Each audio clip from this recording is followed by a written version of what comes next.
Bonjour à toutes et à tous et bienvenue pour cette vidéo de test du Yotaphone 2, un smartphone, vous allez le voir, assez atypique avec des caractéristiques uniques dans le monde du smartphone puisque non content d'afficher un très bel écran en façade, il possède également un second écran à l'arrière. C'est ce qui fait ses caractéristiques uniques, c'est le seul téléphone au monde à avoir un double écran. Donc écran à l'avant classique et à l'arrière un écran à encre électronique. Cet écran arrière, je vous le dis tout de suite, mesure 4,7 pouces, tandis que l'écran avant, lui, mesure 5 pouces. Ici, le téléphone, voyez, est en finition noire, il existe également en finition blanche. Vous allez retrouver donc absolument rien sur le côté gauche, si ce n'est une bordure donc plastique antidérapante, donc qui donne vraiment une très très bonne impression hein, au toucher. Sur la partie haute, on va trouver ici une prise jack 3.5. Sur le dessous, la connectique micro USB, deux grilles de haut-parleurs, une seule fonctionne réellement, vous le verrez tout à l'heure. Sur la partie droite, alors c'est assez intéressant, vous avez le bouton Power On Off, le bouton Volume plus moins, et dans ce bouton Volume plus moins est intégré ici un petit trou. Si vous arrivez à le voir, on a un petit trou qui permet tout simplement d'extraire le rail pour insérer la carte SIM. Alors je vais vous l'ouvrir. Donc c'est un téléphone qui est simple SIM et qui embarque donc une nano SIM. Ici, on va insérer donc notre petit outil pour extraire le rack, comme ceci. On va le faire coulisser et voyez, on a une simple nano SIM, pas d'emplacement micro SD, pas de double SIM pour ce modèle. C'est un petit peu dommage de ne pas avoir d'emplacement micro SD et c'est à prendre en compte hein, évidemment si vous souhaitez acquérir ce modèle. Sur l'avant, on va retrouver une caméra frontale et vous le voyez, pas de bouton physique, hein. On a des boutons virtuels à l'écran. Sur la partie arrière, la caméra et son LED flash, l'écran ici à encre électronique, et puis la marque Yotaphone. Alors on verra tout à l'heure hein, le fonctionnement de cet écran qui est assez particulier, vous le verrez. Mais pour l'heure, on s'attache à la présentation classique, je dirais, de ce téléphone. Alors au niveau des dimensions, le téléphone mesure 145 mm de hauteur par 69 mm de largeur et un tout petit peu moins de 9 mm d'épaisseur. Il est extrêmement fin, surtout quand on sait qu'il embarque quand même deux écrans. Donc c'est une sacrée prouesse technologique d'avoir intégré deux écrans dans moins de 9 mm d'épaisseur. Le téléphone est relativement léger, il pèse 145 grammes et il tiendra très très bien en main, notamment grâce à ses bords arrondis et puis au matériau plastique antidérapant qui a été utilisé pour le contour. Voilà, un téléphone qui donne une excellente qualité, enfin impression de qualité hein, en main. On va allumer notre écran principal et aller voir un petit peu ce qu'il a dans le ventre. Alors, Antutu va nous donner les principales caractéristiques techniques de ce téléphone. Donc, on va remonter pour s'assurer qu'il s'agit bien d'un Yotaphone, le modèle YD206. La version d'Android, c'est seulement du 4.4.3, hein, un Android KitKat. Malheureusement, ce modèle n'est pas sous Lollipop, encore moins sous Marshmallow, évidemment. Et la mise à jour OTA sur ce téléphone-là en particulier n'est pas disponible. Alors, elle est censée exister, hein, puisque sur le net, vous trouverez des informations sur le déploiement de la mise à jour OTA vers 5.0. Mais sur ce téléphone-là, malheureusement, elle n'est pas disponible. Alors vous avez toujours la possibilité hein, de flasher le téléphone, d'installer une autre ROM, mais voilà, sachez que vous n'aurez pas la possibilité forcément de faire une mise à jour OTA vers Android 5.0. Le CPU, on est sur du Snapdragon, vous le verrez après. Donc c'est un quad-core. La puce graphique, c'est du Adreno 330. La résolution d'écran 1080 par 1920, on est sur du Full HD. La caméra arrière 8 mégapixels. En termes de stockage, eh bien, on est sur du 2 Go de RAM et sur du 32 Go de ROM. Alors vous voyez, 32 Go, il nous reste 25 Go pour installer vos applications ainsi que vos photos, vos vidéos, etc. Alors ça reste quand même correct hein, au niveau du stockage, même si, encore une fois, malheureusement, on ne peut pas ajouter de carte micro SD pour étendre la mémoire. Le CPU, on va aller regarder, donc c'est un quad-core. Ici, donc, du Snapdragon 800 en 32 bits, un quad-core cadencé à 2,3 GHz, avec, vous le voyez, donc 4 cœurs. Ici, on en a 2 simplement qui fonctionnent, 2 autres qui sont en sommeil.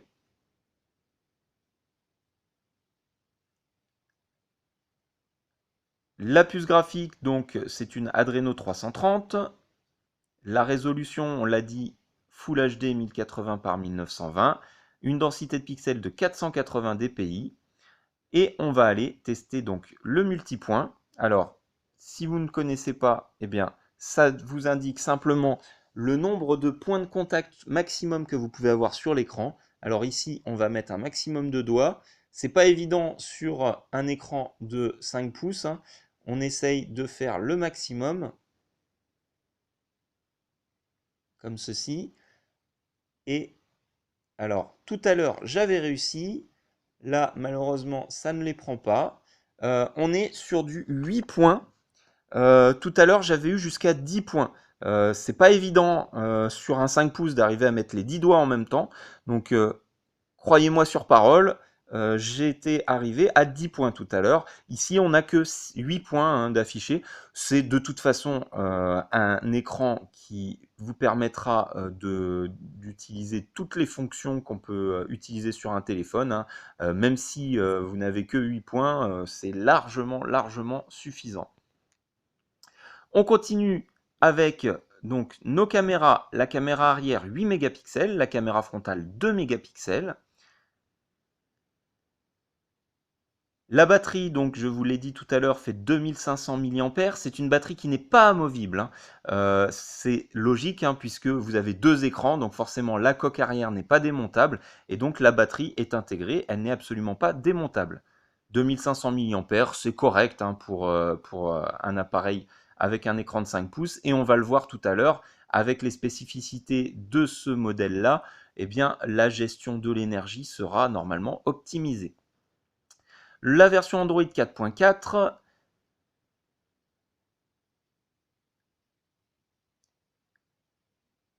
l'appareil est NFC, il a évidemment le Wi-Fi, et alors au niveau des capteurs, eh bien, vous serez servi si vous aimez les capteurs, puisqu'on a le capteur d'accélération, le capteur de rotation géomagnétique, de gravité, le gyroscope, le capteur de luminosité, le capteur d'accélération linéaire, le capteur de champ magnétique, le capteur d'orientation, le capteur de proximité, le vecteur de rotation, le capteur de mouvement important, le compteur de pas, le détecteur de pas.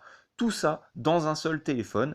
Ça montre bien qu'il s'agit d'un téléphone donc de très bonne qualité. Hein. C'est pas de l'entrée de gamme, c'est pas du premier prix, c'est vraiment un téléphone avec de très bons composants. Au niveau du GPS, eh bien, notre GPS, vous le voyez, je l'avais déjà utilisé.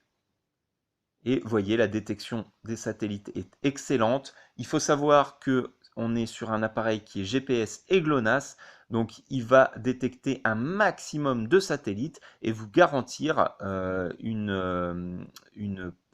positionnement extrêmement précis.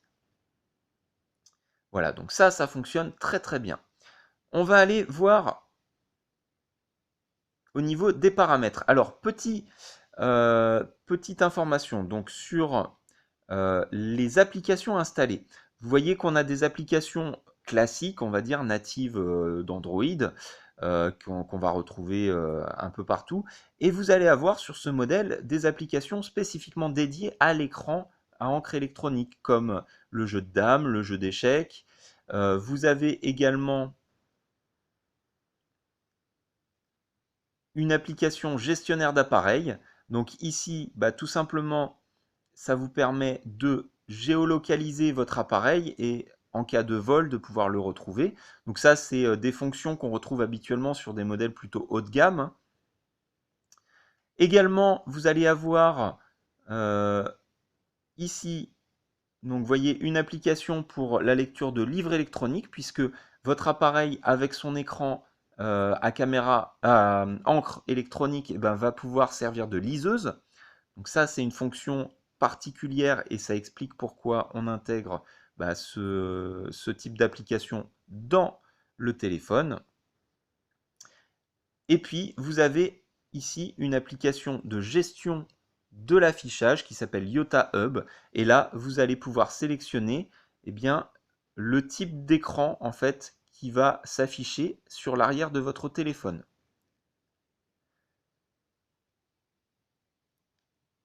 On va dans les paramètres de notre appareil. Là aussi, vous allez le voir, des fonctions spécifiques à ce modèle. Alors là, on retrouve des caractéristiques classiques, stockage, batterie, application. Voilà. Ici, on va avoir donc la gestion de l'écran permanent. Deux choses. Yota Energy. Le Yota Energy va vous permettre donc de gérer tout un tas de paramètres, vous voyez. C'est vraiment l'objectif principal de ce modèle, c'est la gestion de l'énergie. Donc là, vous voyez, vous pouvez tout cocher, décocher. Vous pouvez gérer énormément de choses par rapport à la consommation d'énergie. La limitation de la fréquence du processeur, le Bluetooth, le Wi-Fi, le GPS, les données mobiles, etc. Tout ça, vous allez pouvoir le cocher ou le décocher, et en fonction, donc quand vous allez activer Yota Energy, tout simplement, ces fonctions-là vont rester activées ou se désactiver automatiquement. Vous voyez, on a quand même pas mal de choix. C'est vraiment très très bien fait, très bien conçu, et voyez, donc le déclenchement automatique avec un certain pourcentage de batterie restante, ou alors on va le personnaliser.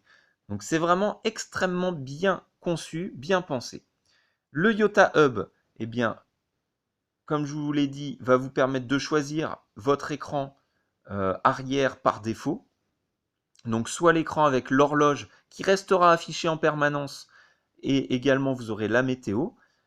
Soit vous allez pouvoir choisir, voyez, entre ici donc les livres électroniques, là vos contacts, messages, etc. Ou alors carrément un écran personnalisé. Donc ça, c'est quand même vraiment, vraiment très très bien et très bien vu, très bien pensé. C'est quelque chose qui va vraiment apporter un plus à votre téléphone et qu'on ne trouve pas sur d'autres modèles, ne serait-ce que pour l'horloge, puisque sur d'autres modèles, l'horloge, on est obligé d'allumer l'écran principal pour la voir, alors que là, vous pouvez la voir en permanence et elle va consommer quasiment aucune énergie. Ça, c'est vraiment un plus. Ensuite, au niveau des fonctions particulières, c'est à peu près tout. On va avoir ici, donc à propos du téléphone, en principe, vous êtes censé avoir normalement, quelque part par là, ou en haut, la mise à jour possible. Et là, vous voyez, il n'y a absolument pas d'option de mise à jour, donc le téléphone ne prend pas en charge l'OTA. C'est important à noter. Au niveau de l'écran avant, on va avoir la lettre de notification. Donc je vais vous brancher ici la charge. Et voyez, pas de lettre de notification apparente. Voilà, ça c'est une fonction que j'avais pas testée, hein, c'est pour ça que je vous la fais en direct. Malheureusement, pas de lettre de notification sur notre modèle. Donc on rebranche une fois, on éteint l'écran, et voyez, donc on n'a pas de lettre de notification. Là, ce que vous voyez à l'écran ici, c'est juste un sensor. mais malheureusement, pas de lettre de notification sur notre modèle. C'est à prendre en considération hein, également. Ensuite, alors au niveau donc des fonctions du téléphone, c'est à peu près tout. Vous voyez que ici on retrouve sur l'écran d'accueil des Yota Apps avec différentes applications que vous allez pouvoir utiliser spécifiquement sur l'écran en noir et blanc. Et vous avez également un didacticiel. Donc ça, c'est très intéressant parce que je peux vous assurer que c'est pas très intuitif et que quand on n'a pas l'habitude, la prise en main est un petit peu délicate pour se servir de cet écran arrière. Et là, donc, vous allez avoir la possibilité d'avoir un didacticiel qui va vous expliquer les différentes fonctions. Là, on va retourner et automatiquement, notre téléphone, vous voyez, appuyez sur le bouton d'alimentation ou faites glisser le verrou vers le haut pour déverrouiller Yota Cover. Alors, on appuie et là, il se déverrouille. Et il nous donne toutes les indications, vous voyez, pour pouvoir apprendre à utiliser de Yota Cover à Yota Panel. Donc ici, c'est un Yota Panel préconfiguré. Et vous voyez toutes les indications. Alors la traduction en langue française est très bonne. Hein. Vous voyez, on a là aussi, c'est un gage de qualité.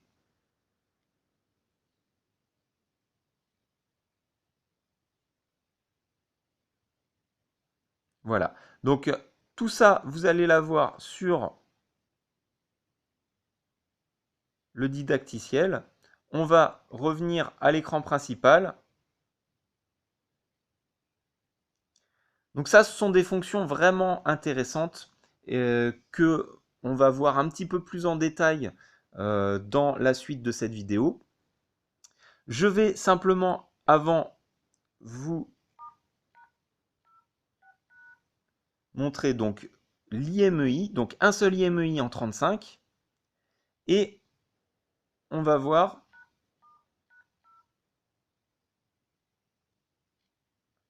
alors étoile dièse, étoile dièse, 364, 66, 33, dièse étoile, dièse étoile. Et là, vous voyez, absolument rien ne se passe. On n'a pas accès au menu ingénieur. Alors, pour connaître les bandes de fréquences, il faut se référer au manuel d'utilisation du téléphone, puisqu'elles sont indiquées. Et on a le B1 et le B3 uniquement au niveau des fréquences 4G. Par contre, on a toutes les fréquences 3G et 2G, évidemment. Mais c'est à prendre en considération. Hein. On a uniquement les bandes B1 et B3 sur les fréquences 4G. On a également des fréquences... B41 et puis c'est tout d'ailleurs. Le B41 donc en TD LTE. Mais au niveau des fréquences françaises, on n'aura pas donc ni le B7 ni le B20. Au niveau de la caméra, alors l'appareil photo ici, on va prendre une petite photo, tout simplement. Alors j'aime beaucoup l'application photo, hein. Elle fait vraiment bonne impression. Le bruit du déclencheur photo, je le trouve très classe. Et puis là, vous avez accès donc à la configuration, la caméra.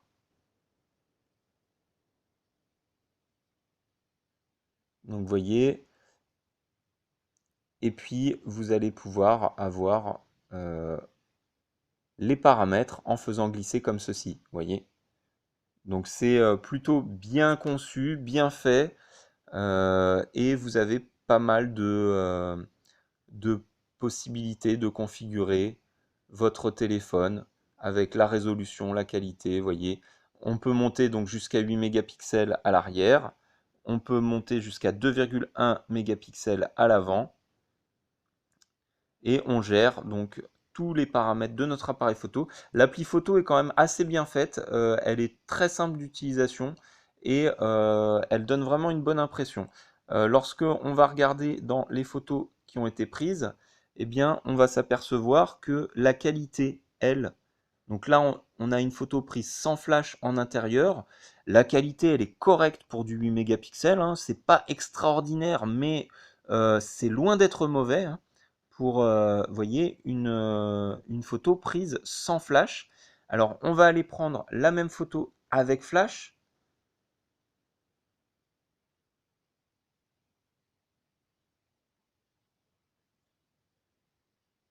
J'aime beaucoup le bruit du déclencheur. Je ne sais pas si vous l'entendez dans la vidéo. C'est un bruit qui est très discret, mais qui est vraiment très agréable à entendre. Alors la photo prise avec flash, ben, elle est un peu sombre, mais voilà, avec une qualité qui est correcte pour du 8 mégapixels, hein. C'est pas extraordinaire, mais c'est tout à fait correct. On va revenir sur l'écran d'accueil. Donc un téléphone, hein, qui donne, au niveau de ses caractéristiques classiques, on va dire, euh, il donnera entière satisfaction à la plupart des utilisateurs, hein. Il est très fin, très agréable à prendre en main, très rapide, très réactif, l'écran très agréable. Petit bémol sur la luminosité de l'écran que je trouve un peu faible, mais mis à part ça, voilà, il y a pas grand-chose à redire là-dessus. Le processeur quad-core fera très bien le travail, hein. C'est un quad-core cadencé à 2,3 GHz, donc qui est quand même assez puissant. Vraiment, je pense que ça donnera satisfaction à la majorité des utilisateurs. Je vais vous ouvrir une vidéo donc, qui est libre de droit, hein, simplement pour que vous ayez une idée de la qualité sonore.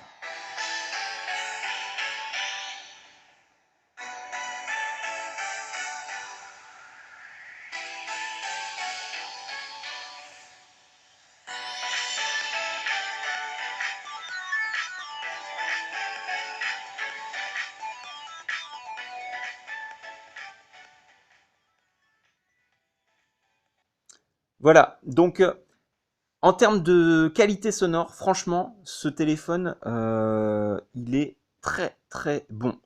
Le volume est assez élevé.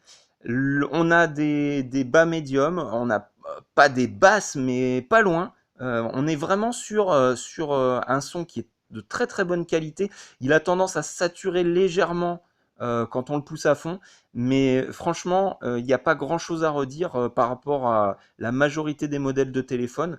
Moi, j'ai été surpris par le volume sonore lorsque j'ai lancé la première fois un morceau de musique dessus. Il est vraiment très puissant au niveau du son. Donc ça, c'est vraiment un point positif de notre appareil.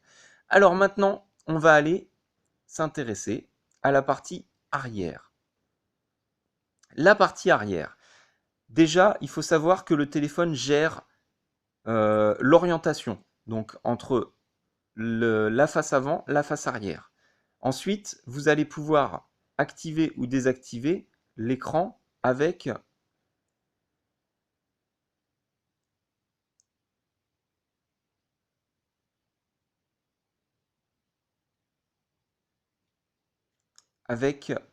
les boutons. Alors là, on est toujours sur le didacticiel.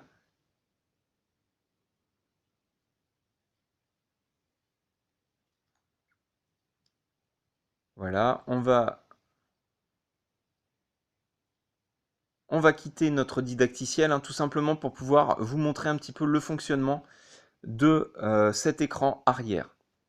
Donc écran arrière qu'on va pouvoir déverrouiller avec le bouton Power On Off. Ici, on va pouvoir choisir donc l'écran qu'on veut voir et on va pouvoir également avoir accès. Alors là, on va ressortir de là et on se retrouve donc sur l'écran de base qui est celui-ci.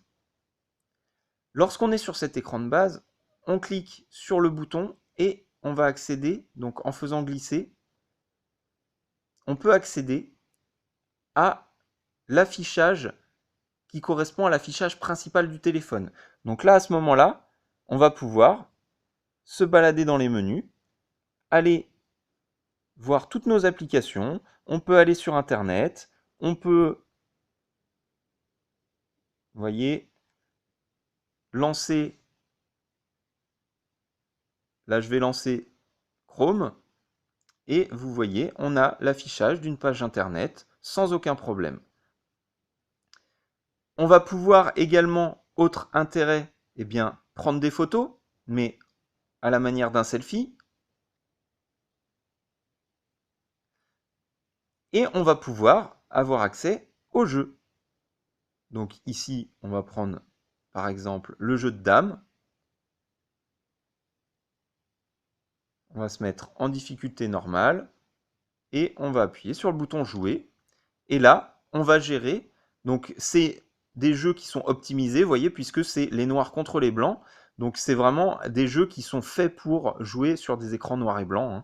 Et là, on va pouvoir, alors quand j'aurai réappris à jouer aux dames, voilà. Donc on va pouvoir déplacer nos pions, tout simplement. Voilà.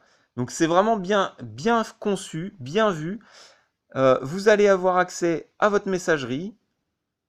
Donc là, évidemment, le journal des messages est vide, mais vous avez accès à vos messages. Alors, quel est l'intérêt? Eh bien, tout simplement, vous allez pouvoir accéder à la majorité des fonctions de votre téléphone sans allumer l'écran principal, ce qui veut dire que avec cette encre électronique, vous allez consommer très peu d'énergie, puisque c'est une encre en fait qui a pour caractéristique comment vous expliquer ça, le rafraîchissement de l'image en fait, une fois qu'il est fait, l'écran ne consomme absolument plus d'énergie. C'est pas un écran rétroéclairé, c'est un écran noir et blanc. Donc par contre, attention, lorsque vous serez dans le noir, vous ne voyez pas l'image qui apparaît à l'écran, puisque ça n'est pas rétroéclairé. Donc il faut que vous ayez un éclairage extérieur, et à ce moment-là, vous voyez tout simplement l'image qui est affichée en noir et blanc. Donc simplement par des pixels qui vont être en positif ou en négatif. Et c'est le principe des liseuses que vous trouvez dans le commerce, mais une liseuse en version smartphone. Donc c'est quand même un atout majeur pour ce téléphone. Donc toutes les fonctions habituelles que vous allez pouvoir utiliser sur ce téléphone, eh bien vous allez les retrouver dans cet écran.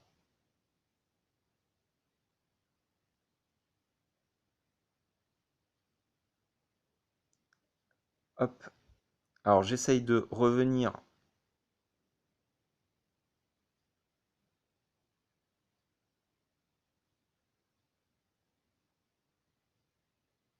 Alors il y a des fonctions que je ne maîtrise pas encore, vous voyez j'ai fait une capture d'écran, je ne sais pas comment.